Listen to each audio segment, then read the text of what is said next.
இந்த வாரத்துக்கான translation tree discretion அப்படின்ற ரூட் வேர்டை நம்ம செலக்ட் பண்ணியிருக்கோம். டிஸ்கிரிஷன் அப்படின்னா உளத்தேர்வுன்னு சொல்லலாம், இல்லைன்னா விருப்புரிமைன்னு சொல்லலாம். டிஸ்கிரிஷனை பேஸ் பண்ணி எப்படிலாம் வார்த்தைகள் இருக்கும்? டிஸ்கிரிஷன் ஆஃப் கோர்ட் அப்படின்றது நீதிமன்றத்தின் விருப்புரிமை அப்படின்னு சொல்லலாம். ஜுடிஷியல் டிஸ்கிரிஷன் அப்படின்னும் போது நீதிமுறையிலான உளத்தேர்வு அப்படின்னு சொல்லலாம்.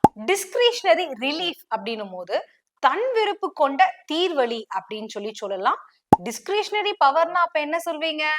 தன் விருப்பு கொண்ட அதிகாரம்னு சொல்லலாம், இல்ல தன் விருப்பு உடைய உளத்தேர்வுன்னு சொல்லலாம், விருப்புரிமைன்னு சொல்லலாம். இப்ப டிஸ்கிரிஷன் அப்படின்ற ஒரு வார்த்தை வரும்போது டிஸ்கிரிபன்சினா என்ன அப்படின்னு தோணும். டிஸ்கிரிபன்சினா முரண்பாடு.